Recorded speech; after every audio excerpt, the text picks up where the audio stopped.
weltare ɓiɓɓe fulɓe anndo diine maɗa fedde heblo sukaɓe africa weltare tv takusana yoni to fondu to bagodina to abdallah jeeri to gurel cooga to hijaja to tampidaro to burguduna to atene to lewe to ñaabina ko on takusan juula ha to galle ceerno abou diaba sow to beydel gawdi ko on takusan kadi juula ha to galle ceerno sirey sy to mbahe ko taari ɗum kala ene jeeya e gardidi kabaruji men to leydi Mauritanie 52e promotion woni haralde wattore capanɗe joyyi e ɗiɗi ɓiwe lawol taw ko elewaɓe yaltuɓe école gendarmerie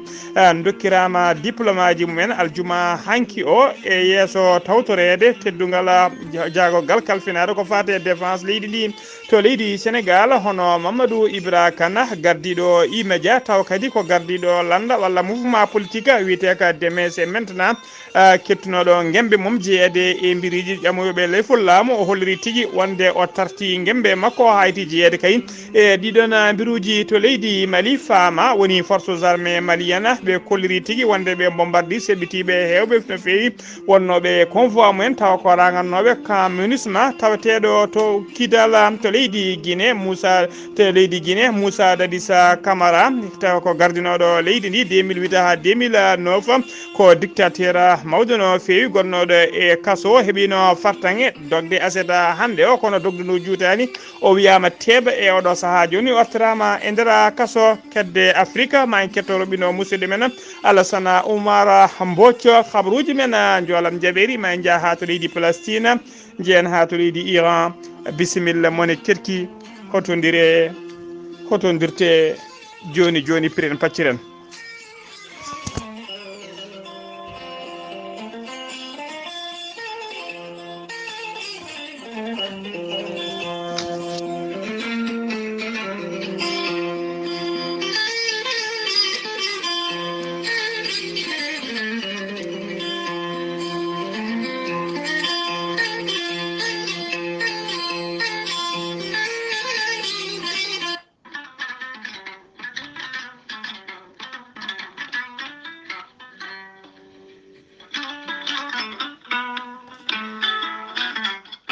jambitowo ɓandu musoro ɓandu wuloro ɓandu jaaɗoru koyɗe musoje koppi musoji keceje museje joguiɗo AVC jogui kardiaga neɗɗo tuƴiɗo donkuɗo yaade jama e juma ni jokkoyde enɗam ni yaade haajiji mum goɗɗi kala ngam musalla e joguiɗo hémorroïde gonɗo nder e jalto bowal kala e ñabbuji goɗɗi cuuɗotoɗi e nder ɓalli yogay muɗum kala jokkodire gorel te joni joni mbiya alhamdulillah gorel te hewɓe jokkodiri e ngal ɗon gollorgal ɓe kolliti yogay ñabbuji ɗiɓe jambitanno oɗo saaha kamɓe kala ɓe jiitime hen koye mabɓe no feewi gorel te ko haako moƴƴo iwru koto koreji noro ala rewam ala effet a wulnat tan ndiyam ma ha wula guitta ko jamireɗa mbaɗa hen aɗa yara aɗa yiito cellal ɓandu maɗa gorel te sa yiiɗi hebde hen ko laaɓi jahata koto site mabɓe internet a mbaɗa www.gorelte.com janggana hoore maɗa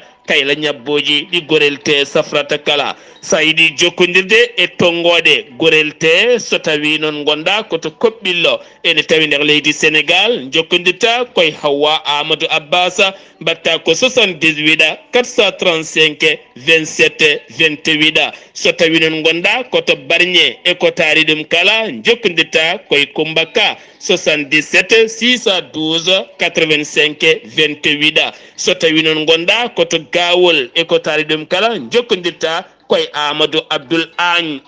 on noon mbatta ko 77 123 22 97 so tawi noon gonɗa koto Guédiawaye jokkodirta koye Amadou Abbas Ka mbatta ko 70 606 33 43 so tawi noon gonɗa koto Kermassar jokkodirta koye Mamoudou Gayda 77 542 50 84 so tawi noon gonɗa koto leydi France jokkodirta koye Haruna Gayda 06 50 99 64 43 musidɓe tedduɓe gorel te ko safara ɓolo tan ala rewam ala effet a yarat aɗa yiito cellal ɓanndu maɗa mbadden dando faade ittude ɗeɗo henna ñookiiɗe e nder ɗaɗi men kadi men dañde jama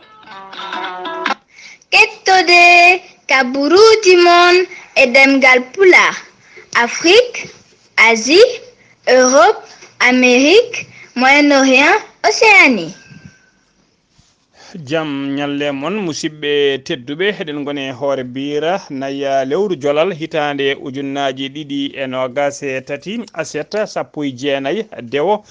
mawlude hitande ujunere e temedde nayyi e capanɗe nayyi e joyyi caggal fergo nelaɗo men sallllahu alayhi wa sallama habaruji mon e ɗemgal pulara e sawta he ko musidɗo mon sehil mon Ghalii Abuu to karallagal ha mbawon yiide en to banggue ɗate nate ɓosoje ko musidɗo men miñi men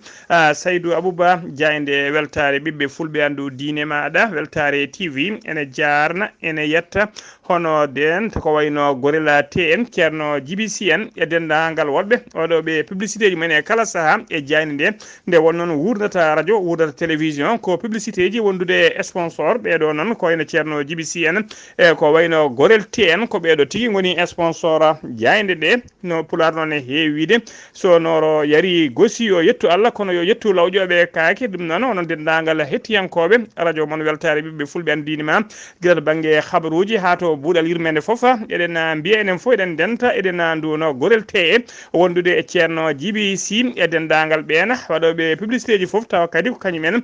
saabi ha jayde nde wuuri ha yetti ɗo to yetti hande ɗo habaruji men e ɗemgal pulara to leydi Mauritanie puddortoɗen jagorgal kalfinaɗo défense nation ni jagorgal kalfinaka faten nden ka ekkisal leydi ndi gardiɗo koninkoɓe hono hannena ha wulsidi tawi kadi tawi omo wonde chef d'état major général kam wonde chef d'état major de la gendarmerie nationale hono général de division Abdallah Wula Ahmed Aïcha wondude e waali woni gouverneur Trarja hono Mohamed Wula Ahmed Mawlude ɓe mbaɗi supervisé ɓe gardima aljuma hanki o to école nationale de gendarmerie Moros cérémonie on cérémonie noon koko fati mawnudigol jaltugol ndeɗo haralde taw ko jaltirgol e dokkirgol diplôme aji ndeɗo haralde wattore capanɗe joyyi e ɗiɗi ɓiwol woni 52e promotion tawa ko élève gendarme ndeɗo haralde noon ko gendarmaɓe ko ndeɗo haralde noon ko gendarme taw ko 3e martyre biyeteɗo gendarme gonnoɗo pram 3e martyre biyetenoɗo Moustapha El Khayri Oubeyde ko kañum tigui innirande kañum indirade ndeɗo haralde kadi nde waɗi heblo mabɓe timmugo no fewi to fannuji kewɗi ko wayno kay fannu formation militaire ɓe mbaɗi kadi formation mabɓe professionnel ɓe mbaɗi ko wiyete armation ɓe mbaɗi kadi ko wiyete technique de maintien de l'ordre et sécurité routière kala ɓe mbawi heble ɗum ha tigui ɓe teskina hen ɓe keeɓi ceedantaɗe mabɓe ha joni ko leydi Mauritanie keddoɗen Cheikh Brahima Wulnema ko joom oto mo wiɓeɓe hinde braqueur uji hennoɓe banque mo hinde BP woni banque populaire de Mauritanie tawi ko agence mabɓe tawateɗo sara épicerie Atakhala Khayri tawi on braquage wanno tigui ko betawe ñalawma o sanga 10 heures ɓe mbanno oɗon braquage kanko Brahim Wula Nema noon o ko oto makko tigui wiɓeɓe gujjirno ko on oto ɓe jaadu noon o holliri noon o yiiti werla makko oto makko noon o yiiti ɗum o haalani noon holno heɓiri oto makko police noon nana jokki hen enquête mum ha joni beele kay eɓe mbawa fawde juuɗe mabɓe e ɓeɗon wuyɓe ha joni kabaruji men ɗemgal pulara to leydi Mauritanie keddoɗen ha joni may woni tigui may woni Mauritania Airlines ko compagnie laaɗe diwoje ka leydi Mauritanie compagnie o noon ardiɓe compagnie o ɓe kolori aljuma hanki o wonde kay ɓe kolori wonde kay à partir de altine ɓawo janggo ma lanaka ɓamtu ya gara mum ka waɗatno e nder leydi he ya gara noon ko ya gara noon koko dartino e nder leydi he koko dartino kene wona lebbi joni ɓe kolori noon ma avion o wattu tigui lumbade e duule leydi ndi kala e kala yontere ko watta yaade laabi ɗiɗi woni ñande altine e ñande alarba ka watta tigi wangade wadde ya garta makka e nder leydi he e nder ɗeɗon balle ɗiɗi noon makka ya baka ummo nakcol ko faya Nouadhibou ka ummo Nouadhibou ka faya Zoyrata Nouadhibou nakcota ɗum noon ko laabi ɗiɗi e kala yontere woni ñande altine e kala ñande alarba ko wattu ɓe koleri kadi maka wattu kadi yaade laabi ɗiɗi e nder yontere kala woni talata e aleta hakkunde nakcota faade Nouadhibou faade Las Palmas Nouadhibou nakcota lewru maynu ndu noon siftinde on noon e nder lewru maynu ɗum Mohamed Cheikh El Ghazouani hoorejo leydi ndi waɗino jillu mum taw ko jillu bettal e nder direction taw ko direction may woni Mauritanie Airlines o holliri hen noon metta makko no feewi e kaɗon laana e caɗele ka yimɓe gullitto e kala saaha o rokkino kadi jamiroje kadi des instructions tiɗi beele kayen laana kaane ɓamta golle mum hano hannirta ni ya garta o kadi ɓamta hano hannirta ni beele dendagal kilineɓe kala ƴettoɓe laana ka ene jiito hen koye mumen ha joni ko leydi Mauritanie keɗoɗen député Mohamed Lamine Wula Sidi Mawlouda o holliri tigui wonde guila ñande alkamisa ɓennuɗo wonde kaya sehil makko taw ko député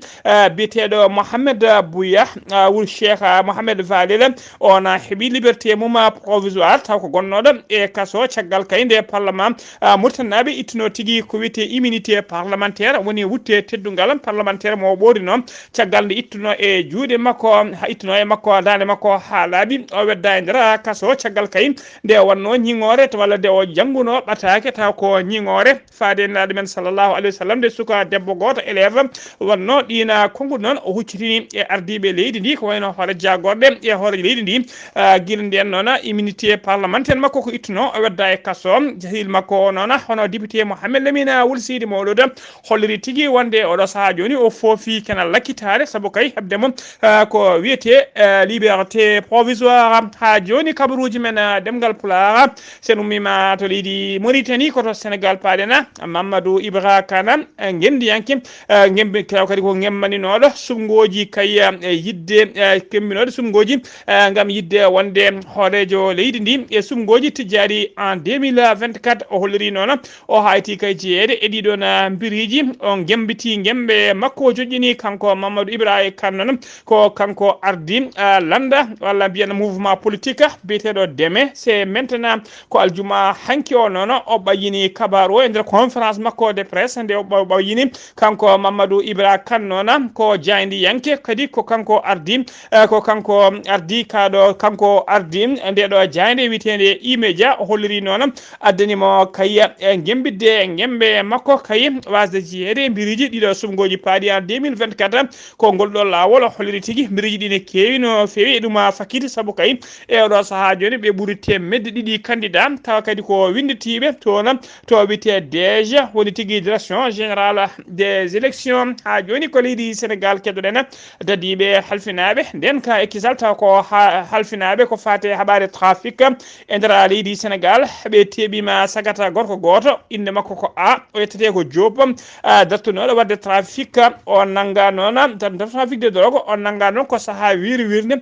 jinnaɗo makko gorko ko police noon ɓe HLM 5 kañumen teɓimo tawi ɓe tawrimo noon cagga ɓe teɓimo noon ɓe tawi tigui komo rimɗe tawi noon tigui komo rindini fodde kay ɓe tawi noon koɓe rewinnomaɓe koyguel guila kay kene guila lewru mai faade oɗo saaha joni ɓe gonno tigui koye yiilademo ɓe teɓimo noon ndena o seedima policier ji ɗi noon ko ɗon tigui o fuppiti dogdu o fottilaji o naati e soyde kono dogdu ndu juutani saabu nde police terima ɓe teɓimomo e oɗo saaha joni omo tawe tigui e juuɗe dadiɓe caggal nde o nanga noon ɓe tawrimo tigui caggal nde ɓe nangimo nde o felliti dogde nde no o piino mbuusa woni sachet ɓaleji waɗi fodde kilo to fodde 1 kilo taw ko drogue mo hinde chanvre indien ko ñande alet noon 10 ko ñande sappo lewru novembre gonɗen ndi ko ñande hen tigui o heɓata visa makko faade kaso mawɗo ko nden tigui andata kadi no foti duuɓi o lelato e nder kaso ha joni ko leydi Sénégal keɗoɗen SM jongo omo yara duuɓi 33 e jeetati ko jangguinowo Qur'ana e nder dayira goto nder konko jeeyi kadi on on daira o wiyama teb non to Jurbel ko jilaw cattuka tadi be gonnon ko majjunor woni tigi avis de recherche tawi ko brigade gendarmerie mo Nord Foire kanyuma yilotonomo ko jankanko janginowo Qur'an o non kanko jangino hono mo wiye SAM jongo o tuma tigi ko violde sukabe rewbe be o janginta e ndara daira SA kadi omo luuda woni tigi omo jokkondira coktindir terde makko e sukabe worbe woni tigi luudi dumen e kala saha ko aljuma hanki o non o wada defere ko gila nyala capantati lewru octobre 2023 ko gila nden non be do sukabe taw ko jangobe Qur'ana sukabe rewbe worbe kala hen goto ko suka debbo bitedo MF Chama ya dubino gasi go e suka goddo ne wi Emma Fall dubino gasi didi e goddo ko PD ne wi PD jakite dubino gasi joyi e goddo ne wi Fall jubi capantati e go ko kanyumena garnodo police portude mo plainte wonde kay kala saha o mo wadumen gede kamtrine feewi mo wonde mena taw ko alay sagir woni viola kadi so menace dumen wonde so kalti ko baro dumen be kolliri non e don gede ko boyde makko gila 2008 omo wada dumen mabbe be kolliri non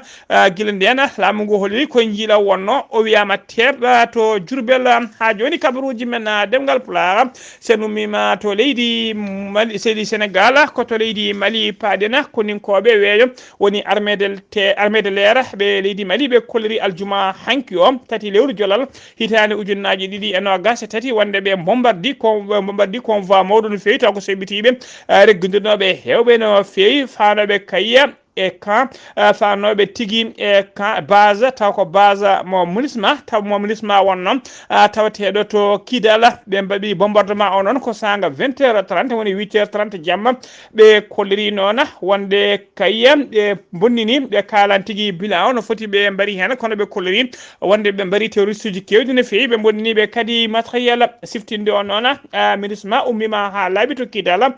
gila mayide lewru octobre kon non be dacciti kagal be opiti ka militaire mo be gonno be mbattani dum e juude fama ha joni kabaruji men demgal pulaar ender leydi Mali ha joni endera communiqué bayyinaado tawi ko ciifaado gilanyal capantati e go lewru octobre mayno dum hono ministre des transports et des infrastructures bitedo Dembélé Madina Sissoko omo tinti omo habra non dendangal opinion publique kala wonde kayem ya ngarta taw ko lana jorndi woni train bamti hano hanit ni gilanyal jeenay ha lewru juin 2023 kanon ko lana kanon hatta tigi go hakkunde Bamako faya khaya o holiri non teskama wadi accident ji kewdi no fewi ta kadi ko accident ji wargoji woni yimbe kala saha fertebe mbasa pittali mena ko ardi fof kanko ministre o mo duno tendangala famiyaji ben jayabe hen kala kadi mo rentina mo ero tendangal ben witebe rivere woni tigi hodbe e nokkuji taw ko to lawol triangle wirtoto de battata hakkilaji men kay be to rentade gilat kay wodditade lawol triangle ha esa kana de petite train mbawa tigi andude waktuji e nyallide train e waktuji de train o foti rewde dona mbawa rentade be do rentade hano hanetni ha joni kabaruji men demgal pulaar senu mima to leydi Mali ko to leydi Guinée padena to leydi Guinée Moussa Dadissa Camara men do wonde horeje leydi Guinée tawi kadi ko dictateur molantedo Allah no fewi gonnodo e kaso do sa kala o hebino fartange aseta hande o dogde yaltude e kaso taw ko opération commando woni tigi militaire woni tigi yimbe jogitibe ha teddi kanyumena ngari jaltinimo e ndara odona kaso taskama non subaka hande o ndara lamro ngoppiande buttino fewi nanama kadi char de combat je kewdi jaltima tigi tarade kaso yimbe hebe kollirino hen fayre mumen mawni no fewi kanko Moussa Dadis Camara non o hebino fartange kay yaltude kaso o dogden o dogi kono dogdo ndo juutani sabu kay o saha mo kalten o wiyama tebam o artirama e ndera kaso hono holiri kay dirpa woni chargé de communication armée leydi ndi bitedo Ansouma Toumani Camara kanko Moussa Dadis Camara no ordino leydi ndi ko 2008 ha 2009 kanko e wondi makko kala be mbiyama tebe o saha joni heddi tan e mo suwa yitede ko goto ene onen ko colonel wiete ko ene wiye colonel PV ko injilaw cattuka wana e odo saha joni ha joni kabaruji men demgal pulaar kedde Afrika ma jabbo musidde men seydi men hono Alassane Oumara Mbodj gorko mo sala dogo assalamu alaikum wa rahmatullah Waaleykum salam wa rahmatullahi taala wa barakatuh. Ghalii Abuu ko tongɗen kaburu men ɗo e dogre on afrique ndela mo hannde o hoore-biir nayyi jolal ujunaji ɗen nogas e tati toon to leydi hono Mali jaltugol ministre ma toon to ka kidal waɗiɓe caɗele no fewi caggal nde oto mabɓe yaɓe pettol jeetato e mabɓe mbawi hono dañdiano tawkoto barmanɗe musɗe no fewi. Keɓa Sankare ko numéro mabɓe taw ko 2 low battery état major mabɓe taw ko adjoint mo armé mabɓe dow do terre haɓe mbawa kadi jogade kadi taw kadi simbeji ɗi mbawa kadi kono riwinede ha mbawa kadi simbinede tigui rigui nde tawno wonde goɗɗo makko ene garɗi no fewi hani toon to oni amo teska e wawdemo golle makko e wawde kadi mo himbirde e ɗum noon ko ɗum waɗi noon o wawi kadi hono toɗɗede yo won chef état major adjoint mo armé mo terre o fodde temedere capannayyi e yimɓe jeegomo ɓen de ko malinaɓe jokkinoɓe toon to Liby ɗum noon mbawi kadi wona men mbawi hono artude nattude tawkata ko leydi ndi to Niger to de ko Mamadou Alou Laou Ali Abdou Rafa gardiɗo hono boñ BCAO nangaɗo kadi ɓen ma won hande balɗe nayyi hande e juuɗe honinkoɓe leydi ndi kono ha e oɗo saaha andaka halko jagguimo hay gueɗe gote suwara o laɓɓinede hen taw to Nigéria yimɓe nogas mbasi pitali mumen caggal kay nde Angers fetti e sagadem gonno kay e oto mabɓe aɓe gartoyno wirnoyde ɓen yimɓe kay sankinoɓe e taw kadi ko perɓudiral bandugal tonngal Rwanda guila ñande goho lewru kadi taw kadi ko ndu goɗɗen ndu ha wawi kadi wadde toon hono pottital ko fewti e ɗangal hani e bangogol ko ngol woni noon lawol koɗe garanol yuɓɓinede ɗon e dongre tawata kono Afrique yuɓɓi ɗum noon ko pottital ngal ngo fedde wiyetede World Travel and Tourism Council woni WTTC fandare nde noon ko wawde kay hono ɓeydude wawde kadi rendinde kono yimɓeɓe kadi ha mbawa kadi yarude e dina mbadi toon to cadde koma won hirande ko oɗo lundi yanke yaltuno hono leydi ndi tawno yalti leydi ndi ko guila nogas lewru kono welkoma ujunaje ɗiɗi nogas e tati oɗo biyete hono success mastra o wawi nattude hono leydi ndi caggal cifodirde mabɓe toon to Kinshasa RDC Congo toon de ko ɓen taw kadi ko jandiyankoɓe kolliti noon caɗele mumen eɓe jogdi e gardiɗo hono leydi ndi oɗo Félix woni Tshisekedi caggal kadi nde mbanno conférence on ɗo presse kuccidde e ɓen gam wiide wonde aɓe jogui caɗele ɓurɗe foof mawnude e caɗele Congo Brazzaville oɗo de ko windiyanke haali ko politicien to Congo biyete ono ari hono Lopez o sankima ɗiɗi lewru hono jolal ujunaje ɗiɗi nogas e tati kadi o mbiɗi kadi wonde kadi ko on gardiɗo hono jagoɗɗo mabɓe hani e joɗiniɗo taw kadi ko leydi hono taw kadi ko RDC Congo to falit la morgo mum hono paari Égypte wi kay ene paari e heblanade kay wonde wono fabade ni e ɓen ma won hande ujunnaji taw kadi kono jeɗɗude neɗɗo taw ko ummorade to Palestine en gam arde e leydi hono Égypte ɓe mbawa kadi wawde dandude ɗumen toon to Libye toon de ko ñande nasade ɗiɗi lewru to ko ndu gonɗen ndu to wuuro Benghazi fodde temedde capanɗe jeegom entreprise itti fof Kumpital gam kay yidde kay wadde toon hono batu gam mahatade wuuro ngo darma wameji hono bonnuno ngo. Ghalii Abuu ko ɗum tumɗon e dongre kono Afrique jaramo hande o taw wonno dande koye dande Assane Oumar moƴi gorko mo Sando gam weltare kono ɓiɓɓe fulɓe ando dinama fedde heblo sukaɓe Afrique a yawo TV.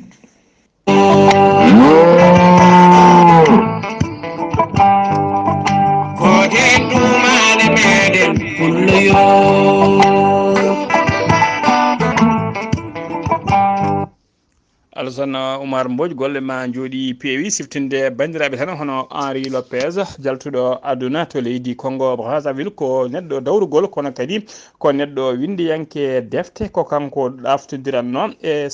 kay hono biteɗo Abdou Diouf ko kamɓe ɗaftodiranno e saaha kay Abdou Diouf suɓano yo ardo francophonie ko kamɓe ɗiɗo ɗaftodiranno ardade ngal ɗon catal ha joni kabaruji men ɗemngal Pulaar kabruji men jolam jabiri koto leydi Palestine pudorɗen ko ɓuri tengtude ñalawma hande o nder leydi Palestine hono ministére de la santé mo Hamas o holliri tigi wonde kay tuggi ko guerre o fuɗɗi hakkunde mabɓe leydi Israël woni gila ñande jeeɗiɗi lewru octobre mayno ndu faade ñalawma hande o eɓe jaara kamɓe Palestine naɓe walla Hamas naɓe eɓe jaara kay e ujunnaji 9 e temedde 4 e capanɗe 8 wasɓe hen pittali mumen tuggi kadi ko guerre o fuɗɗi hakkunde Hamas e Israël hollirama 39 Palestinajo mayi hen Palestinaɓe 9 wonɓe ko ronkaɓe yitede woni porté disparu hono no holiri Paris lamorgo leydi France aseda hande o ha joni to Palestine to rewo Gaza toon ko armée leydi Israël kañumena tigi aydi toon bombo o noon ɓe beddi koye nder école goto ɓe mbari hen noon fodde yimɓe nogas basi hen pittali mumen kiyiɗe hanki one to koninkoɓe Israël ayni bombo ko damala hôpital e nder hôpital goto bombo o yani koye damala hôpital tawɓe toɓɓuno ko ambulance goto ɓe koliri noon kamɓe Israël naɓe wonde on ambulance eɓe tuumi kay goto e mawɓe Hamas taw ko wannoɓe jangu muñale jeeɗiɗi lewru octobre mayno ɗu ene tawetno e nder onon ambulance yimɓe hewɓe noon e leyɗele kewɗe koliri mette mumen kayi e ko Israël bombarta kala saaha dispensaire uji hôpital uji e école aji kala ha joni kabaruji men jolam jaberi koto leydi Iran udduten ujunnaji yimɓe hewɓe no fewi jalti hande e nder Tehran lamorgo leydi ɗi e yoga e guure mawɗe kala hollirde mette mumen e gueɗe kamtirinde kayi ko Israël waɗata Palestine hollirde kadi mette mabɓe ɓe jadani Israël hollirde gañgu mabɓe e mette mabɓe faade e leydi Israël faade e dowlaji tentuɗi Amerique dowluɓe tawa kayi ko wambuɓe leydi Israël e gueɗe kewɗe kamtirinde fewi nde waɗata musidɓe tedduɓe gasi ha laaɓi ceer ko ɗum ɗo wonno commune tongal noon kabaruji mon e ɗemgal pulaar e sawta he ko musidɗo mon sehil mon Ghalii Abuu to karallagal ha mbawan yiide en to banggue nete ɓosoje ko Saydou Abou so tawi noon ko roɓiɗo Afrique musidɗo men Alassane Oumar Mbodj gorko mo sarandogu ketki malaki jaam yo jaam Allah jogomi jogo on